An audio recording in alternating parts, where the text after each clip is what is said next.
نحمدہ و نصلی علی رسولہ الکریم، اما بعد۔ بزرگوں، دوستو، یہ مجلس بڑی سعادت اور خیر و برکت کی مجلس ہے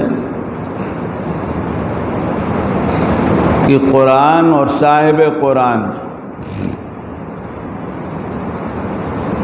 دونوں ہی سے اس مجلس کا تعلق ہے۔ یہ مہینے بھر سلسلہ چلا، لوگوں نے چلایا، اور بہت اچھی بات ہے، بہت اچھی بات ہے۔ سنجیدہ مجلسیں لوگوں کے حالات مشاغل کی رعایت کرتے ہوئے لوگوں تک صحیح معلومات پہنچانے کے لیے ان کا انتظام کرنا یہ ایک ضرورت ہے۔ نبی پاک صلی اللہ علیہ وسلم کے ذکر پاک کی اس مہینے میں جو ایک کوشش رہی ہے اس کی آخری کڑی ہے، اور جس کے ساتھ یہ بات بھی جڑ گئی کہ لوگوں کے جمع ہونے کی بات ہے، تو کچھ بچے ہیں، یہ ادارہ ہے، انہوں نے حفظ کی تکمیل کی ہے تو وہ تقریب بھی انجام پا جائے۔ بزرگوں، دوستو، قرآن کریم نبی اکرم صلی اللہ علیہ وسلم کا سب سے بڑا معجزہ ہے۔ معجزے تو آپ کو دسیوں نہیں، سینکڑوں اور ہزاروں دیے گئے۔ علماء نے مستقل کتابیں لکھی اس بات کو بتانے کے لیے کہ حضور اکرم صلی اللہ علیہ وسلم کو چھوٹے بڑے کیا کیا معجزے دیے گئے، اور آپ کے معجزوں کا ذکر بھی سیرت پاک کا ایک حصہ ہے۔ ہم محدثین کو دیکھتے ہیں کہ جن لوگوں نے نبی اکرم صلی اللہ علیہ وسلم کا تذکرہ اپنی کتابوں میں تفصیل کے ساتھ کیا ہے، تو حضور اکرم صلی اللہ علیہ وسلم کے احوال، اخلاق، ان ساری چیزوں کو بیان کرنے کے ساتھ بڑے اہتمام سے حضور اکرم صلی اللہ علیہ وسلم کے معجزات کو بھی بیان کیا، معجزات کو بھی بیان کیا۔ منصب نبوت بڑا ذمہ داری کا اور نازک منصب ہوتا ہے۔ رب اور بندے کے درمیان ایک خاص ربط و تعلق جو رب کی منشا سے قائم ہوتا ہے، اور اس تعلق کو بندہ اپنی ذمہ داری کے تحت آگے بڑھاتا ہے، تو وہ جو بیچ کا تار ہے وہ کسی کو دکھائی نہیں دیتا، کسی کو دکھائی نہیں دیتا۔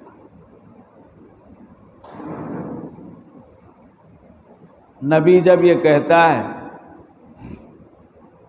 کہ مجھے اللہ نے اپنا پیغامبر بنایا ہے اور مجھ کو یہ ذمہ داری دی ہے کہ میں تم لوگوں تک یہ بات پہنچاؤں، تو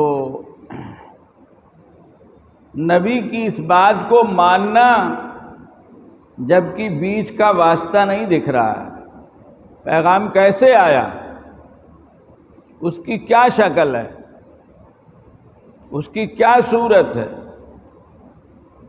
اگر کوئی پہنچانے والا ہے تو وہ کون ہے؟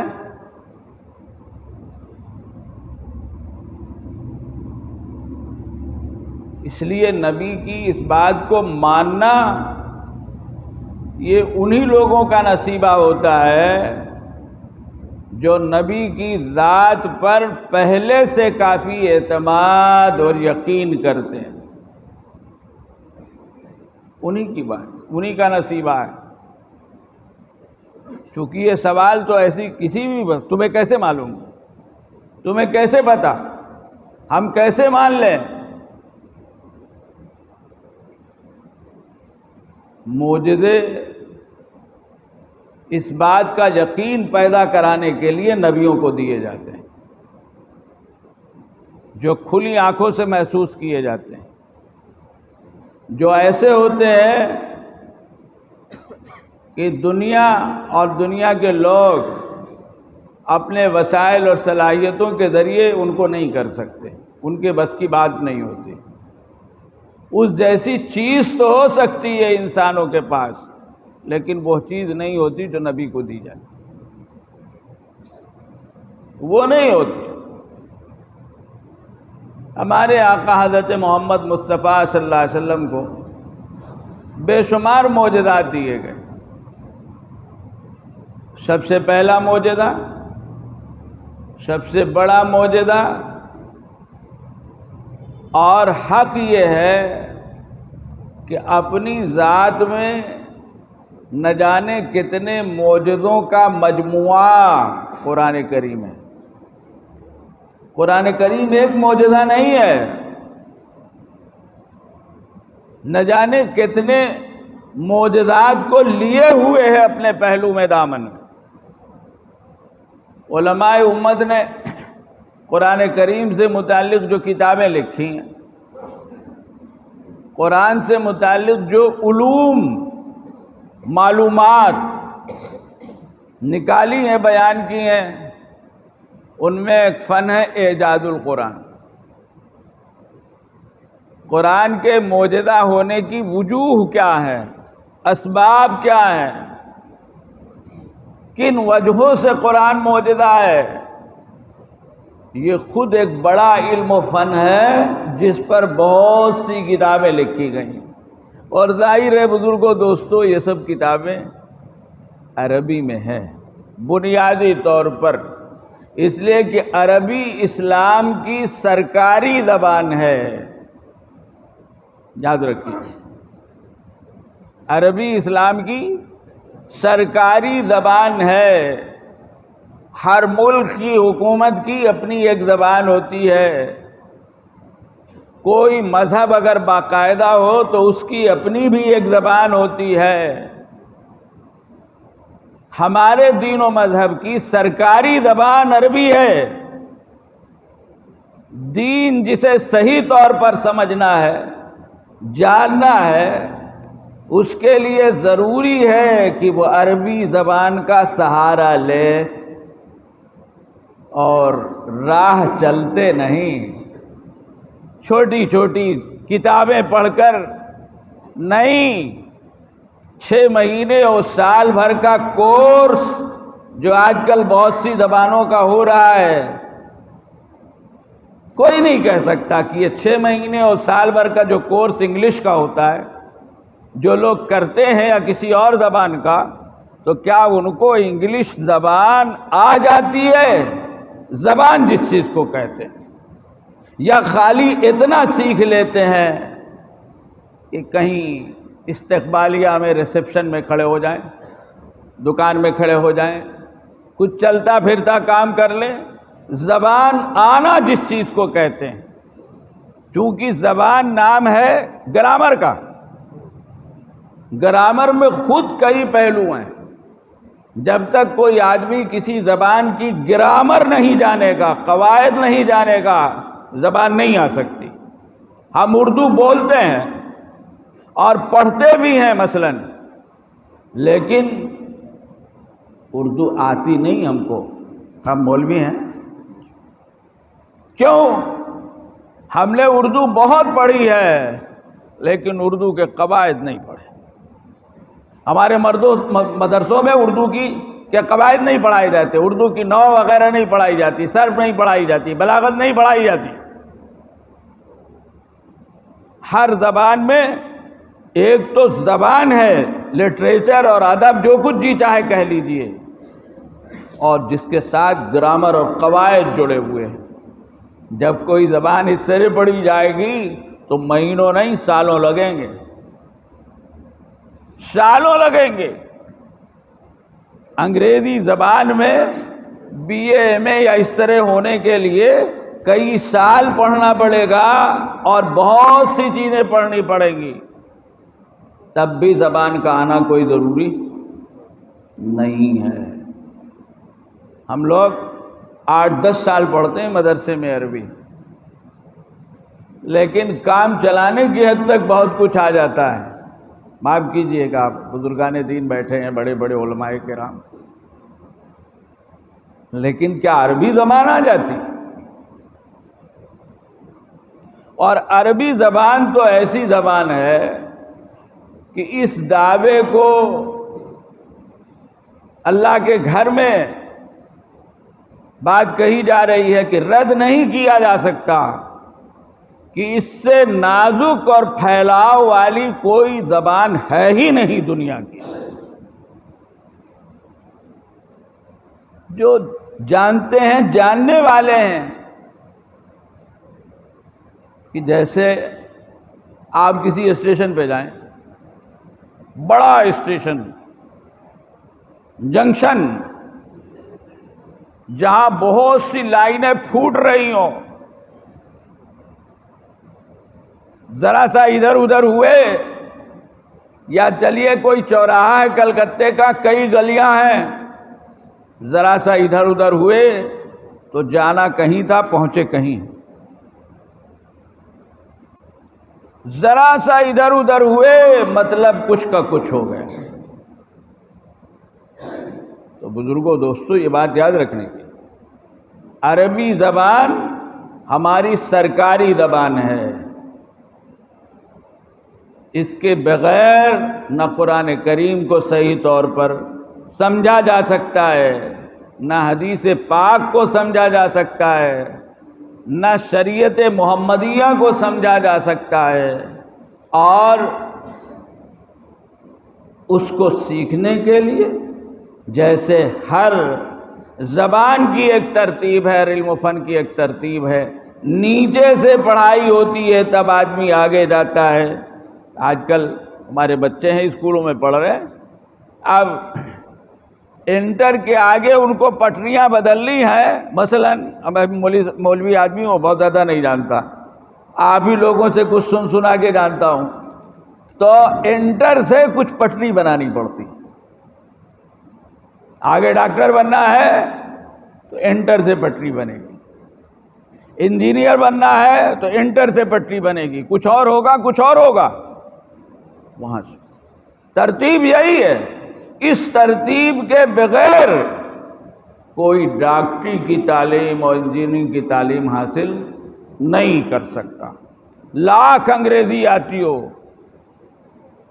اور آدمی اپنی انگریزی زبان میں مہارت کی وجہ سے مثلاً کتابیں پڑھ لے، لیکن ڈاکٹری کی کتابیں پڑھنے کی وجہ سے کوئی ڈاکٹر نہیں بن سکتا.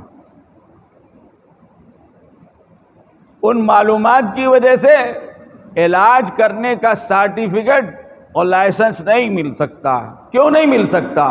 اس لیے کہ میڈیکل کی تعلیم کا جو طریقہ ہے اس طریقے سے آپ نے نہیں پڑھا ہے.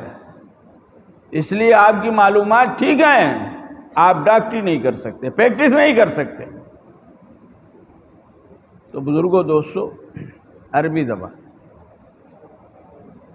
خیر اب تفصیل کا موقع نہیں، قرآن عربی میں اللہ نے کیا کیا پہلو رکھے اعجاز کے، معجزے کے، علماء نے بیان کیا. انہی میں سے ایک پہلو یہ بھی ہے بزرگوں، دوستو، اس کثرت سے تلاوت کہ دنیا کی کوئی کتاب نہیں پڑھی جاتی. اس کثرت سے نہ دنیا میں اتنی پھیلی ہوئی ہے، نہ مارکیٹوں میں دستیاب ہے. اور سب سے بڑھ کر بات یہ ہے کہ کسی مذہب کی کتاب کے حفظ کا اس طرح رواج نہیں ہے. یہ خود معجزہ ہے. یہ خود ایک معجزہ ہے بزرگوں دوستو. قرآن کی حفاظت اللہ کو کرنی ہے قیامت تک. عالم اسباب میں اللہ نے اسباب کو ذریعہ بنایا ہے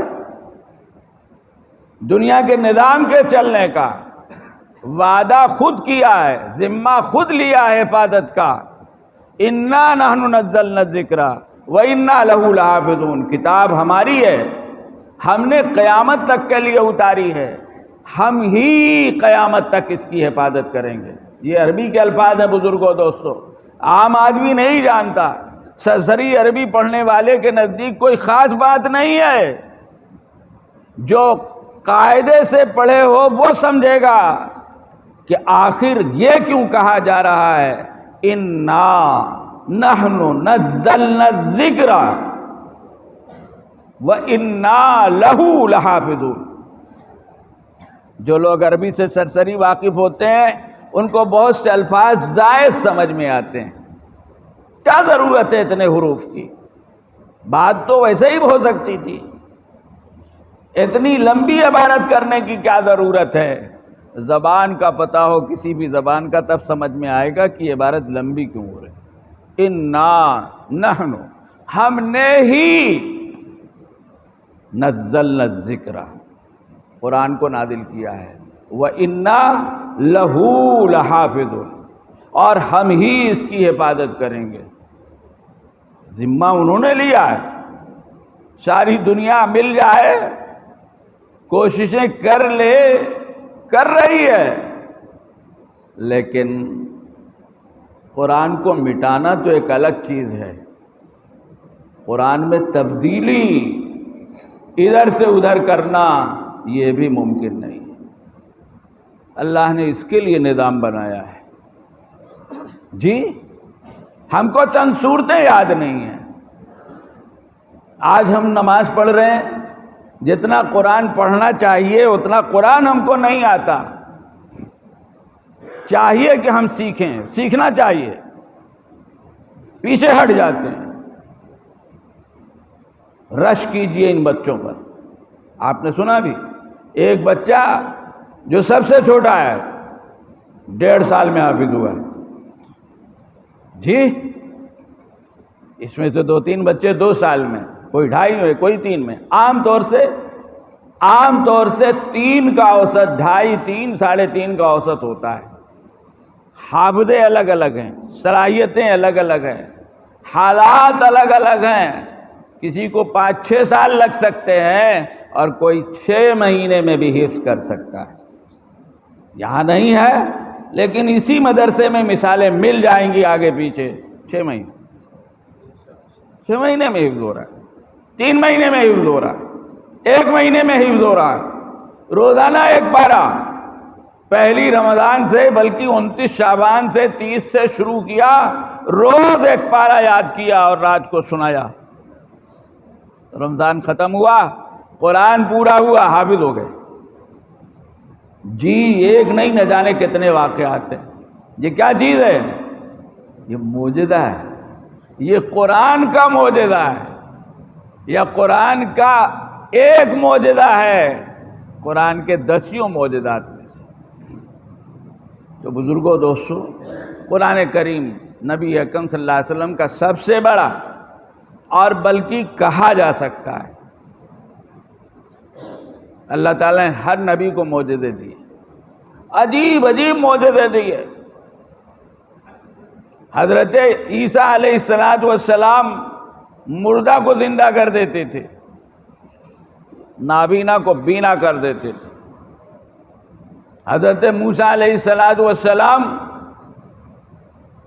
اپنی لکڑی کو جب چھوڑتے، ان کے ہاتھ میں جو ڈنڈا رہتا تھا تو ایسا اژدہا بن جاتا تھا کہ فرعون کو اپنے دربار سے اٹھ کر اپنے تخت سے بھاگنا پڑتا تھا یا ادھر ادھر پناہ لینی پڑتی تھی.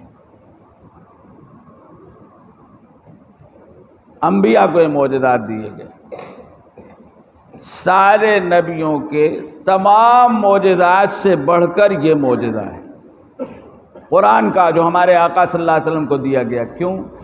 اس لیے کہ سارے نبیوں کی نبوت ایک خاص زمانے تک تھی. چاہے کئی سو سال ہو، لیکن ایک خاص زمانے تک تھی، اس کے بعد ان کی نبوت ختم ہو گئی۔ دوسرا نبی آیا، دوسری شریعت آئی، دوسری نبوت آئی، دوسری کتاب آئی، لیکن ہمارے آقا حضرت محمد مصطفیٰ صلی اللہ علیہ وسلم کی نبوت قیامت تک کے لیے۔ جب سے آپ نبی بنے تب سے قیامت تک کے لیے۔ قیامت کب آئے گی صرف لانے والے کو پتہ ہے۔ جو قیامت لائے گا، جس نے نظام بنایا ہے، اس کو پتہ ہے، حتیٰ کہ اپنے انتہائی چہیتے کو بھی نہیں بتایا ہے۔ اور ضرورت کیا ہے؟ ضرورت کیا ہے؟ پھل کھاؤ، گننے کی کیا ضرورت؟ نفع دیکھو، ادھر ادھر کے چکر میں پڑنے کی کیا ضرورت ہے؟ قیامت کا مقصد کیا ہے، اس کو سامنے رکھو۔ اس سے کیوں بحث کرتے ہو کہ قیامت کب آئے گی؟ یسألونک عن الساعۃ ایان مرساها فیما انت من ذکراها الی ربک منتہاها انما انت منذر من یخشاها۔ آپ کا کام ہے ڈرانا، قیامت تاکہ رہے گی، ہوشیار رہو۔ باقی کس چکر میں آپ ہو، کس چکر میں کوئی اور آئے گی۔ ایک صحابی نے بڑی سادگی سے پوچھا، اے اللہ کے رسول، قیامت کب آئے گی؟ دیہاتی تھے، عرابی تھے، ان کے سوال کے انداز پر فرمایا کہ کیا تیاری کی ہے تم نے؟ تم تو ایسا پوچھ رہے ہو کہ جیسے کوئی خاص بات نہیں ہے۔ کیا تیاری کی؟ کہا اللہ کے رسول تیاری تو کچھ نہیں کی ہے، لیکن بس ایک خیال ہے۔ اور یہ بات ایسی تھی جو بہت سے صحابہ کو پریشان کیے رہتی تھی۔ بعض مرتبہ ایک صحابی سوال کرتا، کتنے صحابہ کی الجھنیں دور ہو جاتی۔ کہ اللہ کے رسول بس بات یہ ہے کہ آپ سے محبت ہے، خیال یہ ہے کہ قیامت جب آئے گی، جنت کا جب نظام ہوگا تو آپ کا ساتھ ملے گا کہ نہیں ملے گا؟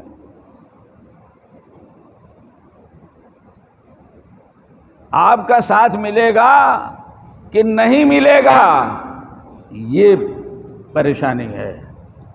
تو آپ نے فرمایا انت مع من احببت، پریشان نہ ہو، سچی محبت ہے تو جنت میں میرا ساتھ تم کو ملے گا۔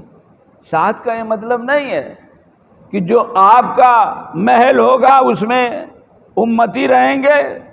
ساتھ کا مطلب یہ ہے کہ جیسے دنیا میں صحابہ کرام اپنے گھر سے مسجد نبوی آتے، نبی پاک صلی اللہ علیہ وسلم کی مجلس میں بیٹھتے، آپ کو دیکھتے، آپ کو سنتے، پھر اپنے گھروں کو چلے جاتے، ایسے ہی جنت میں بھی ہوگا۔ جنت میں بھی ہوگا۔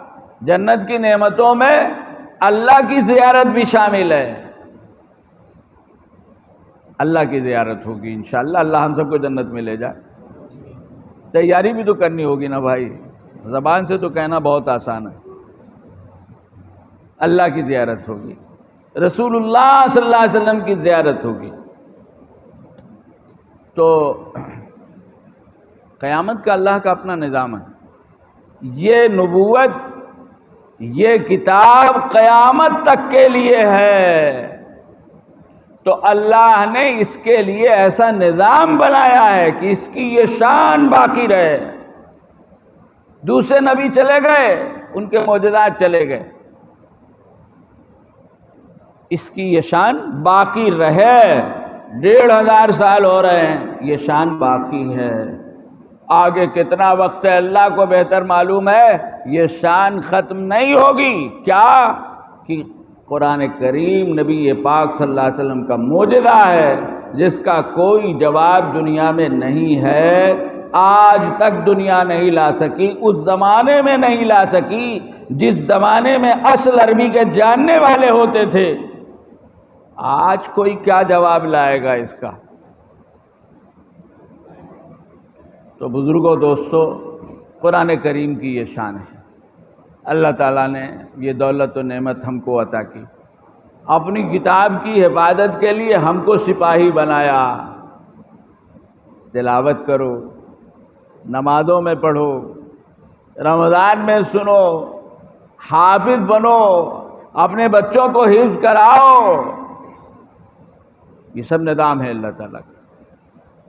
اللہ تعالیٰ اس سلسلے کو باقی اور قائم و دائم رکھے، اور انشاءاللہ رہے گا، کیونکہ نظام تو اس کا ہے نا بھائی، کوئی انسانوں کا تھوڑی نظام۔ ساری دنیا مل جائے گی، اکٹھا ہو جائے، ہو ہی رہی ہے اسلام اور مسلمانوں اور قرآن کے خلاف۔ نہ مسلمانوں کو مٹا سکتے ہیں، نہ اسلام کو مٹا سکتے ہیں، نہ قرآن کو مٹا سکتے ہیں۔ پریشانیاں آ سکتی ہیں، آئیں گی، یہ بھی اللہ کا ایک نظام ہے جس کے لیے ہمیں تیار رہنا چاہیے۔ ہمیں تیار رہنا چاہیے۔ اللہ کے نبی سے بڑھ کر کون محبوب ہوگا؟ لیکن پریشانی آئی کہ نہیں آئی؟ ان کے ساتھیوں سے بڑھ کر کون مومن ہوگا؟ ان کے ساتھیوں پہ پریشانی آئی کہ نہیں آئی؟ پریشانی آئے گی، لیکن ساری دنیا کی طاقتیں مل کر اگر یہ سوچیں کہ ہم اسلام کو کسی طرح دنیا سے مٹا دیں اور مسلمان کو، تو یہ نہیں ہو سکتا۔ پھونکوں سے یہ چراغ، کیا ہے طاقت ان ملکوں کی جن کا سکہ دنیا میں چل رہا ہے؟ اللہ کی طاقت کے سامنے پھونک ہے، پھونک۔ پھونکوں سے یہ چراغ بجھایا نہ جائے گا۔ بزرگوں، دوستو، اور بات ابھی آئی کہ یہ نبوت کا منصب بڑا نازک ہوتا ہے، یقین کرنا آسان نہیں ہوتا، لیکن جب نبی کی دعوت سامنے آتی ہے تو روز اول سے سب مخالفت نہیں کرتے، کچھ نہ کچھ مانتے ہیں، جن کی تعداد دھیرے دھیرے بڑھتی ہے۔ یہ جو مانتے ہیں، کیوں مانتے ہیں؟ بات یہ ہے بزرگوں، دوستو،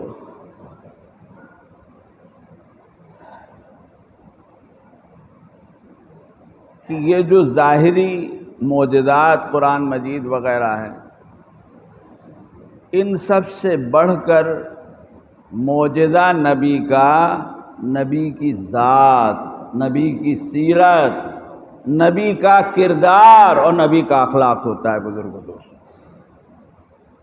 سب سے بڑا معجزہ نبی کی سیرت و کردار ہے۔ نبی کو اس طرح پروان چڑھایا جاتا ہے، شروع سے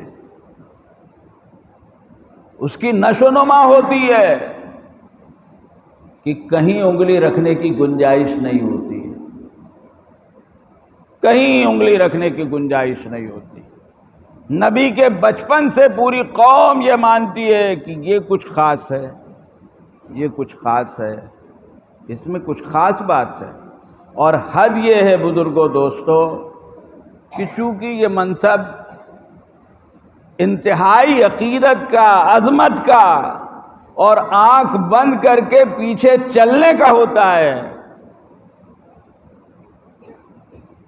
تو اللہ تعالیٰ اپنے نبیوں کو ایسا جسم دیتے ہیں کہ اس جسم میں کہیں کوئی کمی نہیں ہوتی۔ ظاہر و باطن دونوں کے اعتبار سے نبی انتہائی کامل و مکمل اور اکمل ہوتا ہے۔ اس کے جسم میں کہیں کسی طرح کا کوئی عیب نہیں ہوتا ہے، کوئی نقص نہیں ہوتا ہے، وہ اپنے زمانے میں حسن کا پیکر ہوتا ہے۔ یہ کیوں ہوتا ہے؟ انسان طبعی طور پر اچھی چیز کو اچھی نگاہ سے دیکھتا ہے، اچھے دل سے دیکھتا ہے۔ آپ خود تجربہ کرتے ہوں گے، ایک آدمی سامنے آتا ہے کسی مجلس اور محفل میں، صورت، شکل، لباس بڑا وزادار اور بڑا خاص، دیکھ کر ایک خیال ہوتا ہے، اثر پڑتا ہے، آدمی محسوس کرتا ہے کہ یہ تو بڑا پڑھا لکھا آدمی معلوم ہوتا ہے، یہ بہت بڑا آدمی معلوم ہوتا ہے، لیکن جب بات آگے بڑھتی ہے تو پتہ چلتا ہے کہ کچھ بھی پڑھا لکھا نہیں ہے، شکل و صورت اس کی ایسی ہے کہ جو دوسروں کو مروب و متاثر کرتی ہے۔ ایسا ہوتا ہے بزرگ، بڑے عالم معلوم ہوتے ہیں، مثال کے طور پر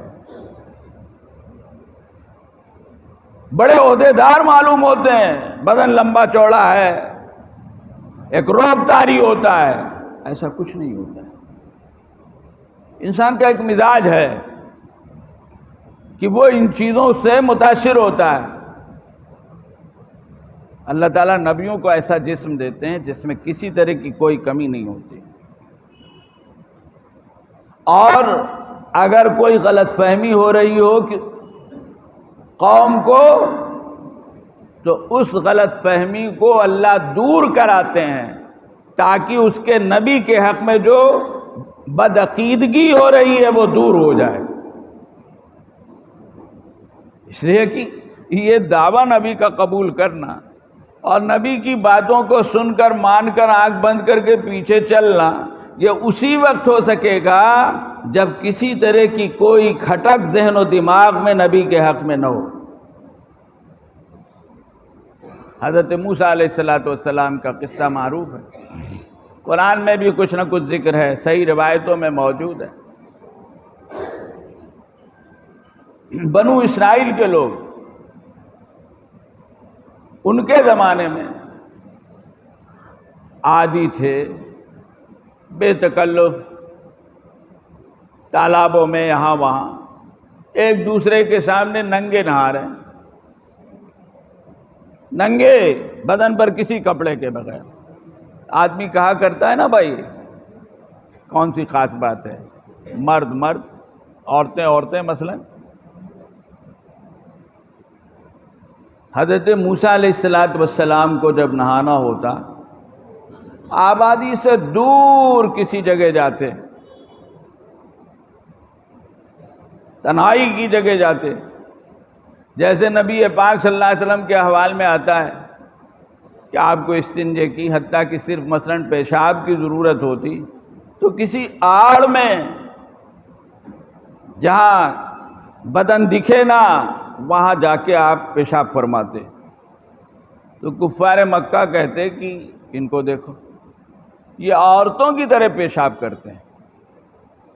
کیا مطلب؟ جیسے عورتیں اپنے مردوں سے اپنے جسم کو چھپاتی ہیں، ایسے ہی اپنے جسم کو ہم سے چھپانے کی کوشش کرتے ہیں۔ ارے کہیں بھی کر لو، ان کا طریقہ یہی تھا جیسے آج ہم دیکھتے ہیں بسا اوقات سڑک چلتے ہوئے، تو وہ لوگ اس کے عادی تھے۔ اور بزرگوں دوستوں، کسی بری چیز کی جب عادت بن جائے تو اس کے خلاف کرنا جرم ہو جاتا ہے، حالانکہ وہ عادت جرم ہوتی ہے۔ ہم نے بزرگوں کے حالات میں پڑھا ہے، سفر حج کو جا رہے ہیں، راستے میں جہاز رکا، پانی کا جہاز جو کئی چکروں میں یہاں سے ٹہلتا ہوا جاتا تھا، کہاں کہاں رکتا ہوا جاتا تھا، 100 سوا 100 150 سال پہلے۔ اب وہاں لوگ اترے، نہانے گئے تالاب پر، تو لنگی وغیرہ کے ساتھ، پردے کے ساتھ۔ وہاں کے لوگ نہاتے تھے تو بدن پر کوئی کپڑا نہیں ہوتا تھا، تو فوراً پہنچ گئے عدالت پہنچ گئے کہ صاحب کچھ لوگ باہر سے آئے ہیں، یہ لنگی پہن کے نہا رہے ہیں، ان کے خلاف کیس درج کیا جائے۔ دیکھیے انہوں نے اسٹیشن میں نماز پڑھی، کیس درج کیجئے۔ دیکھیے انہوں نے مارکیٹ میں نماز پڑھی، کیس درج کیجئے۔ ارے ہو رہا نہیں ہو رہا؟ آپ کے صوبے میں نہ ہو، ہمارے ہاں تو بہت ہو رہا ہے بھائی۔ بیچارے بعض لوگ کئی مہینے سے بند ہیں جیل میں، صرف اس وجہ سے کہ اسٹیشن کے ویٹنگ روم میں انہوں نے نماز پڑھی، جیل میں ایسے ہی مقدمہ کر دیا انہوں نے جا کے۔ تو بہرحال بنو اسرائیل اب وہ یہ کہتے تھے کہ آخر یہ موسیٰ اتنا پردہ کیوں کرتے ہیں؟ اس کا مطلب یہ ہے کہ موسیٰ کے جسم کا جو اندرونی حصہ ہے اس میں کوئی عیب ہے بڑا، یہ چاہتے ہیں کہ کوئی واقف نہ ہو، اس لیے دور جنگل میں جا کے نہاتے ہیں۔ اب ان کے متعلق ان کے دماغ میں ایک بات آ گئی کہ ان میں تو کچھ جسمانی کمی معلوم ہوتی ہے۔ جب کسی کے اندر جسمانی کمی کا احساس ہوگا تو بڑے سے بڑا عہدہ کیوں نہ ہو، تھوڑا سا وہ دبے گا ہماری نگاہ میں۔ ہمارا عرف یہی ہے، جج صاحب ہوں، منسٹر صاحب ہوں، اگر خدا نہ خواستہ ہم کو پیروں اور ہاتھوں سے ادھر ادھر دکھائی دیں تو عہدہ ان کا اپنی جگہ پر، لیکن ایک تاثر تو پیدا ہوگا۔ اللہ تعالیٰ نے اس کا عجیب انتظام کیا۔ کیسے ختم ہو؟ ایک دن نہانے گئے ایک تالاب میں، جہاں پورا اطمینان تھا، تالاب کے کنارے پتھر پر کپڑے رکھے اور تالاب کے اندر نہانے لگے۔ جب نہا چکے اور نکلے، اب کپڑا لے کے پہنے اور چلے تو وہ پتھر چل پڑا۔ وہ پتھر، مانیے اس بات کو، اس لیے کہ ہمارے آقا صلی اللہ علیہ وسلم نے بیان کیا، اور اس لیے مانیے کہ ہم اور آپ دو پیر سے اگر چل رہے ہیں تو اللہ چلا رہا ہے۔ بعض 4 سے چل رہے ہیں، بعض بغیر پیر کے چل رہے ہیں، تو وہ اگر کسی درخت کو چلنے کی صلاحیت دے دیں تو کیا ناممکن ہے؟ حضور صلی اللہ علیہ وسلم کو ایک مرتبہ استنجے کی ضرورت تھی، آڑ کی کوئی جگہ نہیں مل رہی تھی، تھوڑا سا پردہ ہو جائے۔ آپ نے 2 درختوں کی ٹہنیاں پکڑی اور اپنی طرف جھکا کے فرمایا، دونوں مل جاؤ، قریب ہو جاؤ۔ دونوں درخت کھسک کے ایک ہو گئے، 2 درخت مل گئے، تھوڑی سی آڑ ہو گئی۔ آپ اپنی ضرورت سے فارغ ہوئے، اور جب ضرورت سے فارغ ہوئے تو فرمایا اب اپنی جگہ جاؤ۔ دونوں درخت اپنی جگہ پہ چلے گئے۔ ایک مومن کو یقین کرنا چاہیے۔ آج سائنس کی طرح طرح کی باتوں پر اگر یقین ہے تو اس سے بڑھ کر اللہ، اس کے رسول پاک صلی اللہ علیہ وسلم کی باتوں پر یقین کیجئے، ورنہ اپنے ایمان کا جائزہ لیجیے۔ اللہ کو سب قدرت ہے۔ حدیث میں آتا ہے جہنمی چہرے کے بل چلیں گے۔ تو صحابہ نے کہا، اے اللہ کے رسول، چہرے کے بل چلیں گے؟ فرمایا ہاں، جس نے دنیا میں زمین کے پیروں کے بل چلایا ہے وہ آخرت میں چہرے کے بل چلائے گا۔ اور جیسے پیروں کے بل چلتے ہوئے آدمی راستے میں ٹھوکروں سے بچتا چلتا ہے، ٹھوکر سمجھ رہے ہیں نا بھائی، اونچا نیچا یہ وہ بچتا چلتا ہے، ایسے ہی چہرے کے بل پر چلنے والا راستے کی ٹھوکروں سے بچتا ہوا چلے گا۔ اللہ کو سب قدرت ہے۔ اگر اللہ کو اللہ مانتے ہیں ہم، یا جو بھی مومن ہے، تو ایسی کسی چیز کا انکار نہیں کر سکتا۔ اللہ کچھ بھی کر سکتے ہیں، اللہ کچھ بھی کر سکتے ہیں۔ پتھر چل پڑا۔ اب حضرت موسیٰ کی نگاہ صرف اس پر ہے کہ میرا کپڑا ملے، جلدی سے پہنوں، کہیں ننگے بدن کوئی دیکھ نہ لے، اور پتھر ہے کہ چلتا چلا جا رہا ہے۔ جا کے وہاں رکا جہاں 4 6 8 10 جتنے ہوں بنو اسرائیل کے وہی لوگ کھڑے تھے جو رات دن تبصرے کرتے تھے۔ حضرت موسیٰ نے ان کو دیکھا ہو نہ دیکھا ہو، ان کی تو توجہ کپڑے پر تھی، انہوں نے موسیٰ کو سر سے پیر تک دیکھا تو انہوں نے دیکھا کہ یہ جسم تو ہر قسم کے عیب سے پاک ہے۔ مقصد پورا ہو گیا۔ اللہ تعالیٰ اس طرح نبیوں کو بنا کر بھیجتے ہیں تاکہ ان کی بات کا سنجیدہ لوگ یقین اور اقرار کریں۔ نبی کی زندگی کا تجربہ ہوتا ہے قوم کے پاس۔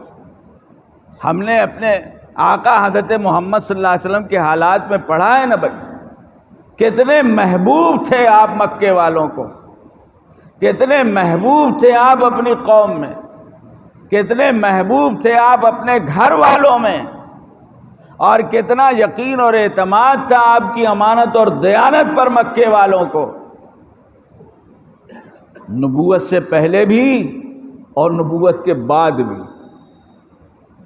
ایسا نہیں ہے کہ نبوت کے بعد وہ یقین بدل گیا ہو، نہیں، وہ اپنی جگہ پہ تھا۔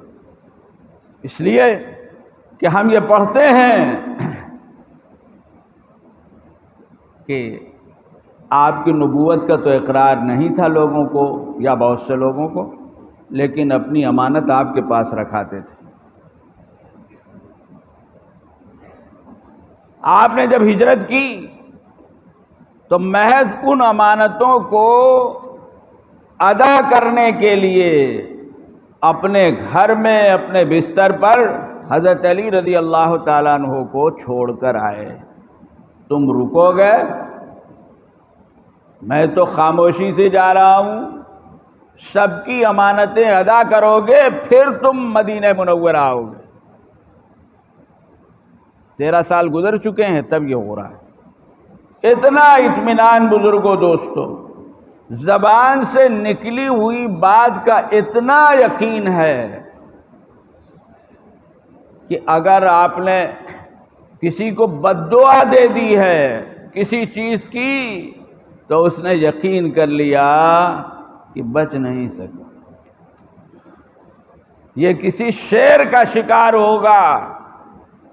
تو آدمی صبر نہیں کرتا، اور صبر کرتا تو قافلے کے بیچ میں اس طرح سوتا کہ پورا اطمینان ہو کہ اگر کوئی شیر آئے تو لے نہ جائے۔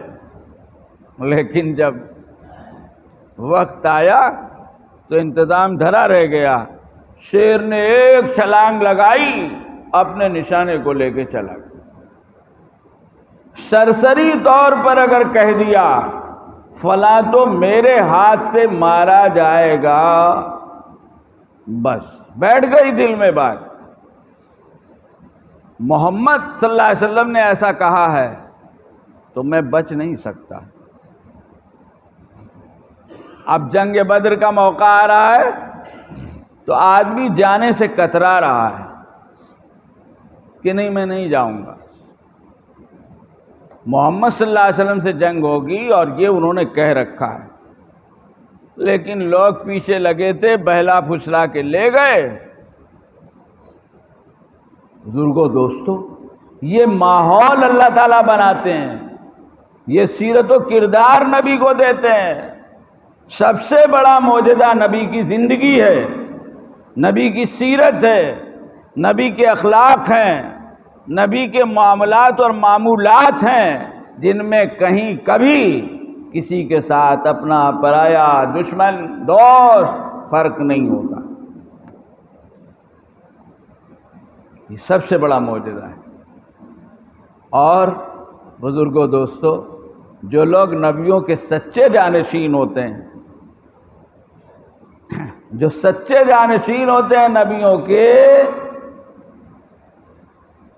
جن کو ہم مثلاً ولی کہتے ہیں، اور جن کے متعلق ہم کرامتوں کے بڑے قائل ہوتے ہیں اور بڑی تلاش کرتے ہیں۔ کرامت بتاؤ، کوئی اپنے پیر صاحب کی کرامت بتاؤ، فلاں بہت بڑے بزرگ ہیں سنا ہے تو ذرا کچھ کرامت بتاؤ۔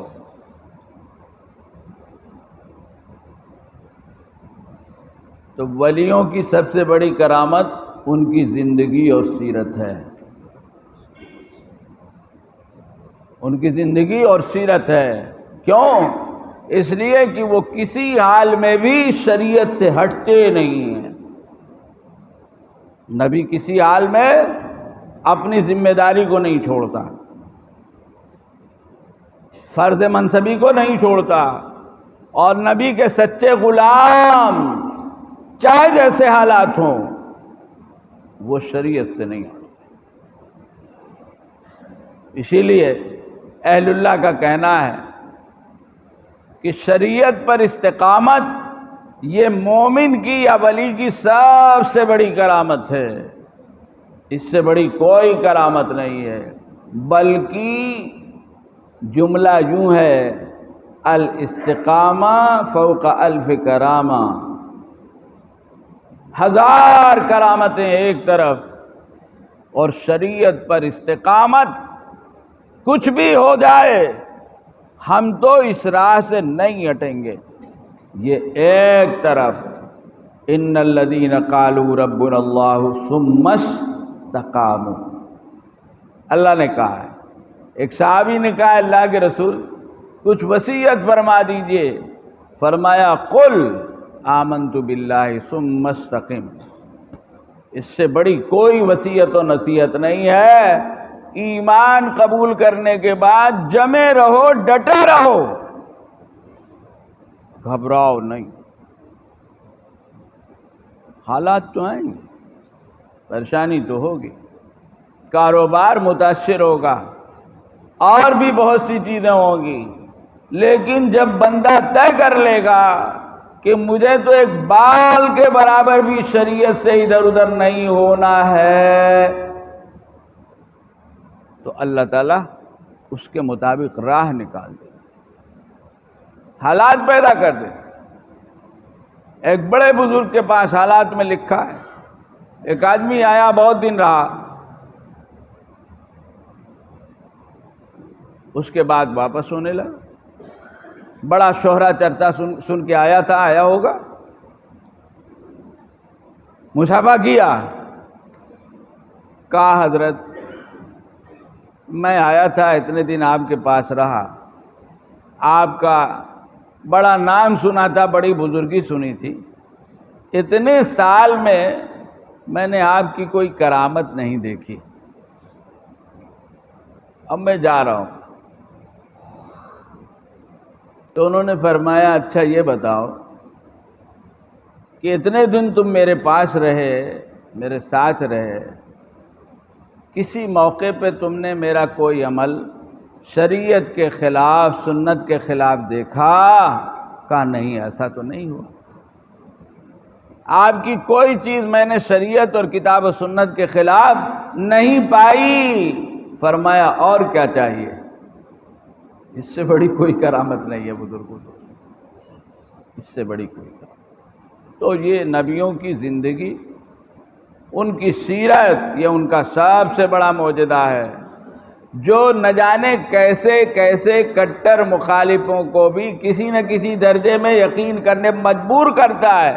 جنہوں نے نہیں مانا، آپ پڑھیے، ان کو بالکل کوئی شک و تردد نہیں تھا کہ یہ جھوٹ کہہ رہے ہیں، یقین تھا کہ یہ صحیح کہہ رہے ہیں، لیکن حب جاہ میں انہوں نے قبول نہیں کیا، حب جاہ میں قبول نہیں کیا۔ کسی موقع پر ابو جہل نے کہا، ساتھیوں نے پوچھا، بات تو ٹھیک کہتے ہیں، پھر کا کیا مطلب ہے؟ ہم ایمان لے آئیں گے تو ہم چھوٹے ہو جائیں گے اور حکومت ہماری مکے میں چل رہی ہے۔ ایک شاعر تھا، بڑے اچھے اشعار کہتا تھا، بڑے پاکیزہ اشعار کہتا تھا، بسا اوقات حضور اکرم صلی اللہ علیہ وسلم نے اس کے کئی اشعار صحابہ سے سنے، لیکن دولت ایمان سے محروم ہو گیا، محض اس وجہ سے کہ میں تو اتنے دن سے اچھی باتیں کر رہا ہوں، نبوت اگر برحق ہے تو میرے پاس کیوں نہیں آئی نبوت؟ میں حقدار تھا کہ نبوت میرے پاس آتی، ان کے پاس آ گئی، بس اس لیے نہیں قبول کی حضور صلی اللہ علیہ وسلم کی نبوت۔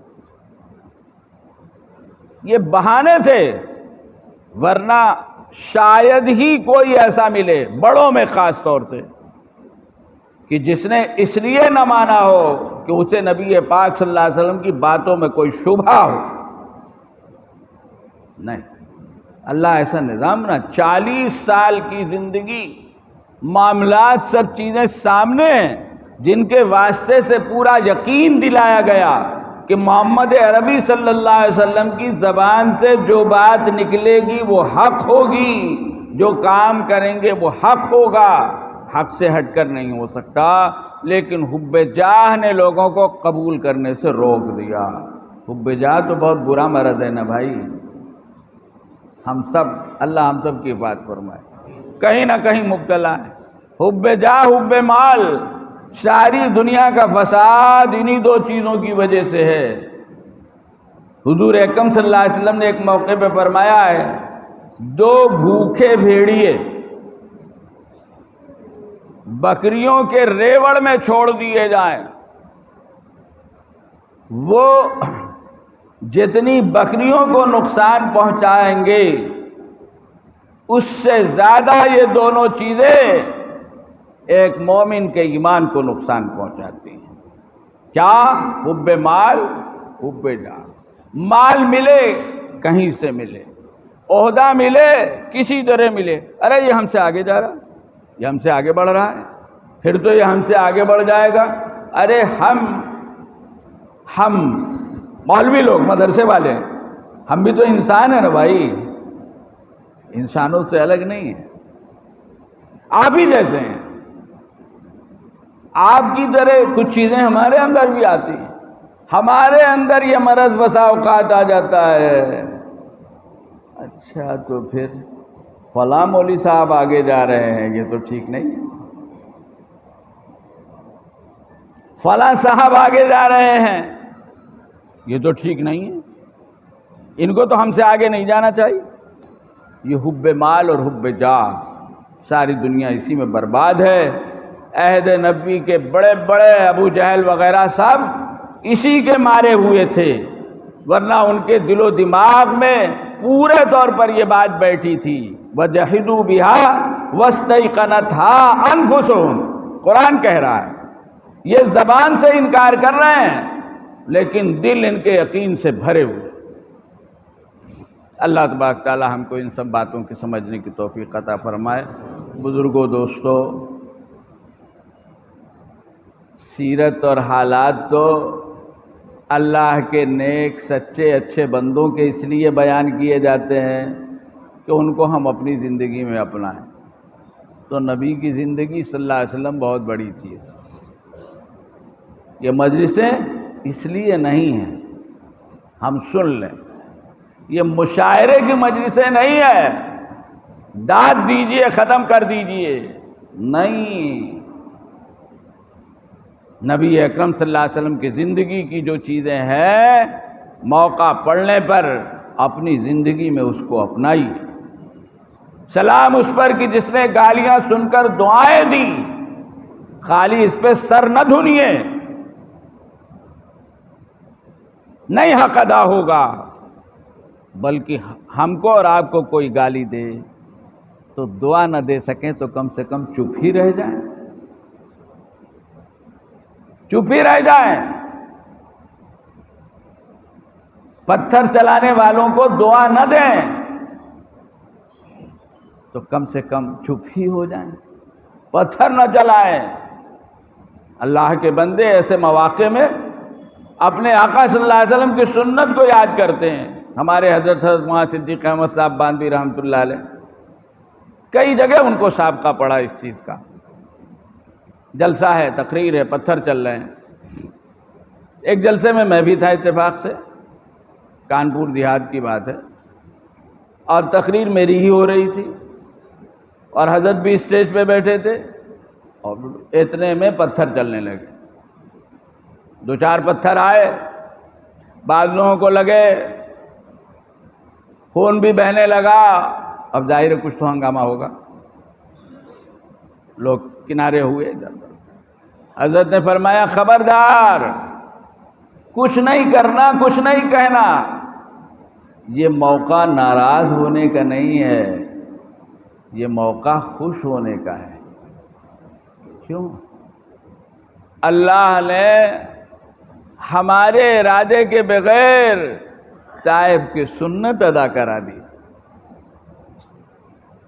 ارے بھائی، طائف میں پتھر چلے تھے حضور اکرم صلی اللہ علیہ وسلم پر. حضرت کے اشعار ہیں، اس میں یہ مصرع بھی ہے، طائف جا کر پتھر کھانا سب کے بس کی بات نہیں. فرمایا کیوں؟ ارے تم سوچ بھی نہیں سکتے تھے کہ کبھی دین کے نام سے پتھر کھاؤ گے، لاٹھی کھاؤ گے، فرسا کھاؤ گے. دین کا کام کرنے کی وجہ سے لوگوں نے تم کو لاٹھی ماری، پتھر مارا، گالی دی. اللہ کا شکر ادا کرو، نبی صلی اللہ علیہ وسلم کی سنت ادا ہوئی. اللہ والے اس طرح ہوتے ہیں بزرگوں دوستوں. یہ سب چیزیں اس لیے ہوتی ہیں. لہذا ہم کو چاہیے کہ ان چیزوں کو جو نبی پاک صلی اللہ علیہ وسلم کی سیرت کے حوالے سے ہم سنتے ہیں، ہم پڑھتے ہیں، ہم جانتے ہیں، ان کو اپنی زندگی میں اپنائیں، تبھی حق ادا ہوگا. اور اگر نہیں تو بزرگوں دوستو، خالی سننے سے تو کچھ بھی نہیں ہوگا. کتنے غیر مسلم ہیں جو سنتے پڑھتے رہتے ہیں. اللہ تبارک تعالی ہم سب کو حسن عمل کی دولت سے نوازے. وآخر دعوانا الحمدللہ رب العالمین. اللہم انت السلام ومنک السلام یا ذا الجلال والاکرام. اللہم صلی علی سیدنا مولانا محمد وعلی آل سیدنا مولانا محمد وبارک وسلم. ربنا آتنا فی الدنیا حسنہ وفی الآخرۃ حسنہ وقنا عذاب النار. اے اللہ ان مجلسوں کو قبول فرما، ان میں جو کچھ کہا سنا گیا قبول فرما. ہم کو نبی پاک صلی اللہ علیہ وسلم کے نقش قدم پر چلنے کی توفیق عطا فرما، ان کی سیرت کو زندہ کرنے کی توفیق عطا فرما، ان کے معمولات کے مطابق ہمیں دین کو اپنانے کی، اس کی خدمت کرنے کی، پھیلانے کی توفیق عطا فرما. اے اللہ ان اداروں کو قبول فرما. اس قسم کی کوششیں جو لوگ کرتے رہتے ہیں اللہ محض تیرے فضل سے تیرے دین کے لیے، تیری کتاب اور تیرے نبی پاک صلی اللہ علیہ وسلم کے ذکر پاک کو زندہ رکھنے اور کرنے کے لیے، اے اللہ ان سب کو قبول فرما. جو لوگ ان میں لگے لگتے ہیں اے اللہ سب کو دنیا اور آخرت میں بہتر صلہ عطا فرما. ربنا تقبل منا انک انت السمیع العلیم وتب علینا انک انت التواب الرحیم. وصلی اللہ تعالی علی خیر خلق محمد و آلہ و صحبہ اجمعین برحمتک یا رب.